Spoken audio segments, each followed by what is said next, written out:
तरी हे प्रमोशन्स थांबले पाहिजेत. तर मित्रांनो, हे प्रमोशन्स कसे चालू आहेत ते सुद्धा आपण पाहूयात. आणि उरल्या आश्रमशाळा वगैरे सारख्या ठिकाणी सुद्धा टीईटी कसं कारक करण्यात आलेलं आहे आणि त्याचा शिक्षक भरतीवरती कोणता परिणाम होतोय.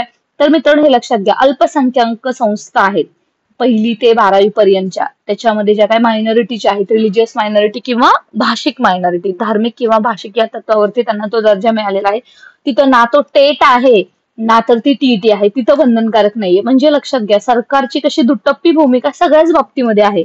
म्हणजे जे शिक्षक आहेत, खरंच त्यांना आता इतक्या वर्षानुवर्ष कधीही त्यांना वाटलं नव्हतं की आता मला टीईटी द्यावी लागेल, आता ते पास होतील की नाही. त्यांच्यावरती टांगती तलवार वेगळीच आहे. बरं, ज्यांचे प्रमोशन होत आहे ते सुद्धा बेकायदेशीर प्रमोशन आहेत. त्यांच्या अधिकाऱ्यांची नक्कीच आता येणाऱ्या काळामध्ये त्यांची चौकशी नक्कीच लागेल की का प्रमोशन केले जातात, ते सुद्धा आपण इथं पाहणार आहोत.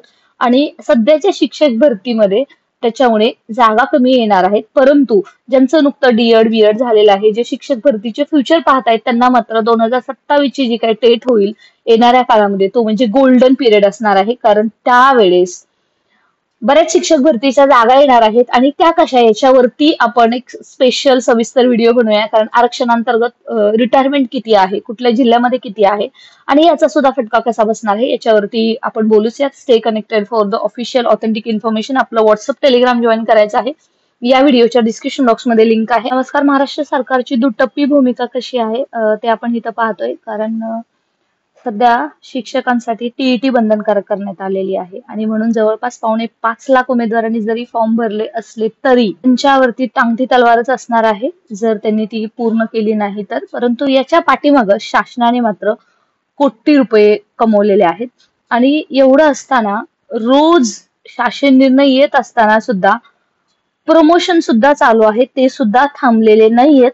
आणि एकंदरीतच काय, याचा मात्र शिक्षक भरतीला मोठा फटका बसणार आहे. कारण मित्रांनो, हे लक्षात घ्या, टीईटी बंधनकारक सुप्रीम कोर्टाच्या निर्णयानं केली असल्यामुळे सध्या आपण पाहतोय की केंद्र प्रमुखाची पदं निघालेली आहेत. तिथे सुद्धा ज्यांचं टीईटी पासिंग आहे त्यांनाच फक्त तिथं संधी देण्यात आलेली आहे. दुसरी अजून एक महत्वाची गोष्ट आपण टीईटी संदर्भातली पाहतोय की शासनानं कितीही, शिक्षण मंत्री असू द्यात, मुख्यमंत्री असू द्यात, कितीही आश्वासन दिलं तरी सुद्धा सुप्रीम कोर्टाचा निर्णय म्हणजेच कायदा हे प्रथमतः लक्षात ठेवायला हवं.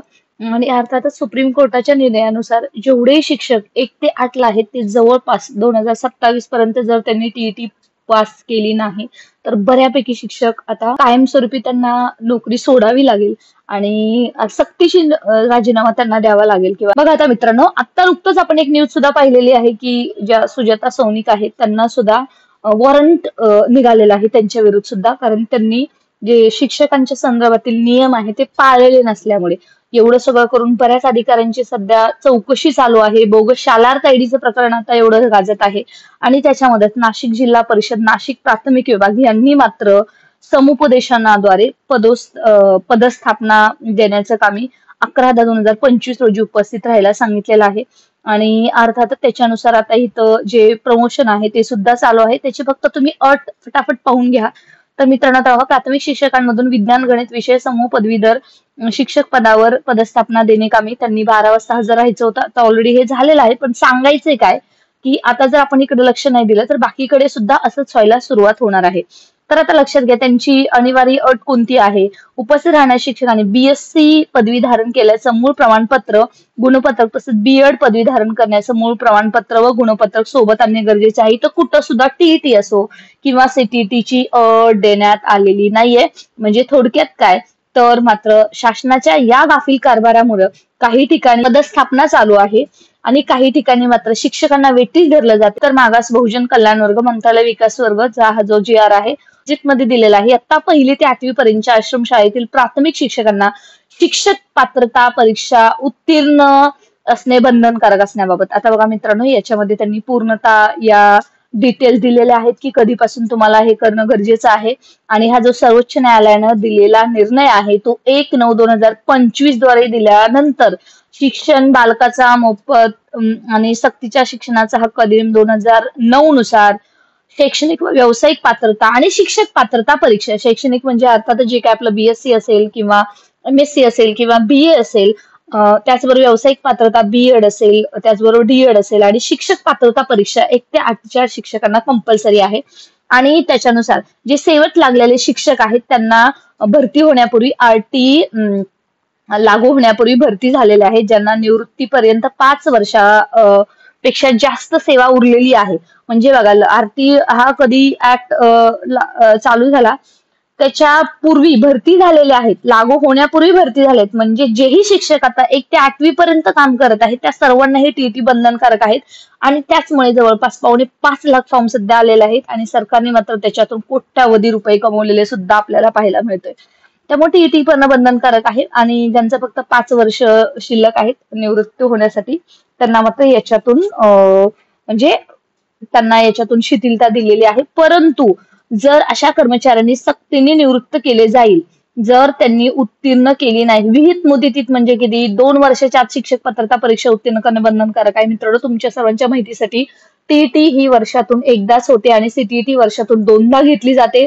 TET is equivalent to CTET. Maharashtra राज्यामध्ये टीईटी जरी तुम्ही पास असाल किंवा सीटीईटी जरी पास असाल तरी मात्र तुम्ही याच्यासाठी एलिजिबल आहात. त्याच्यासाठी तुम्ही आता जेही शिक्षकांपर्यंत पोहोचवा, तुमच्या शाळेचे शिक्षक असतील त्यांच्यापर्यंत पोहोचवा आणि त्यांना आता अभ्यासाला लागायला सांगा, कारण आता पर्याय राहिलेला नाहीये. आता याच्यामध्ये त्यांनी अजून एकदा क्लॅरिटी दिलेली आहे की कशा पद्धतीने ते सेवेत राहू शकतील. तर ज्या शिक्षकांची सेवा 5 वर्षापेक्षा कमी शिल्लक आहे असे शिक्षक पात्रता परीक्षा उत्तीर्ण न करता ही निवृत्त वयापर्यंत सेवेत राहू शकतील. परंतु कोणत्याही शिक्षकाने ज्यांची सेवा 5 वर्षापेक्षा कमी शिल्लक आहे पदोन्नतीसाठी प्रयत्न केल्यास अशा शिक्षकांना टीईटी उत्तीर्ण करणे बंधनकारक राहील. जर त्यांना प्रमोशन करायचं आहे तर टीईटी बंधनकारक आहे. अल्पसंख्याक शाळांना आरटीई कायदा लागू नाही, त्यामुळे अल्पसंख्याक शाळांमधील शिक्षकांना टीईटी उत्तीर्ण करणे बंधनकारक नाही. खूप चुकीचं आहे. मायनॉरिटीनं सुद्धा तो नियम असायला हवा, कारण शेवटी ते शिक्षक तेच विद्यार्थी, सगळ्यांना पगार सेम, सगळ्यांची सर्व नियम जरी सेम असले तर मायनॉरिटीला सुद्धा येणाऱ्या काळामध्ये टीईटी लागू करायला हवी. याच्या संदर्भात तर येणाऱ्या काळामध्ये आपण पाहतोय की नक्कीच शासन निर्णय घेतच आहे, त्याच्यावरती चर्चा मंत्रालय स्तरावरती चाललेलीच आहे.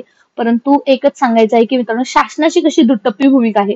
परीक्षेच्या नावाखाली आज जवळपास 5.5 लाख उमेदवारांनी जेव्हा हे फॉर्म भरलेले आहेत तेव्हा जवळपास 50 कोटीचा गंडा यांच्याकडे 48-49 कोटीचा गंडा यांच्याकडे आज जमलेला आहे. आणि त्याच्यानंतर आता ही परीक्षा होईल. परीक्षा होत असताना सुद्धा काही मेसेजेस फिरतात आहे की तुम्ही हे सेंटर द्या, त्याच्यामध्ये गेल्यावरती तुम्हाला पास करून देऊ, अशा पद्धतीचे काही स्कॅम सुद्धा ज्यांचे पुरावे आपल्याकडे नाहीयेत परंतु असे मेसेजद्वारे स्क्रीनशॉट आलेले आहेत ते सुद्धा चालू आहेत. आणि एवढं करत असताना आता मात्र जसं टीईटीचा जो स्कॅम होता 2019ला 2016ला त्याचा आता होऊ नये हीच फक्त अपेक्षा आहे. परंतु टीईटी बंधनकारक आहे आणि जिथं ही प्रमोशन होत आहे ते सुद्धा रोखणं गरजेचं आहे. आणि त्याच्या संदर्भात शिक्षण अधिकारी कार्यालय असतील किंवा जे व्हिडिओ नाशिक विभागातील पाहत असतील त्यांनी मात्र डोळेपणे याच्याकडे पाहण्याची गरज आहे. कारण जे चुकीचं होते त्याला जर आता आपण विरोध केला नाही तर मात्र बाकीकडे पण प्रमोशन करून ठेवतील. आणि एकदा प्रमोशन झाल्यानंतर मात्र त्यांना 2 वर्षांनी शेवटी त्याच्यातूनच जायचं आहे. परंतु सध्या ते प्रमोशनच करू नये, कारण जर ज्यांची टीईटी झाली नाही अशा पद्धतीचे नियम असताना शासन मात्र दुटप्पी भूमिका का घेतंय कळायला मार्ग नाही. आणि हे सगळं जेव्हा व्हीसी मध्ये होतं आयुक्त साहेबांच्या तेव्हा मात्र हे का निर्णय घेत नाहीत याच्याबद्दल सुद्धा शासनता आहे. दिवाळीत सुद्धा आता शिक्षकांची परीक्षा घेतली जाते.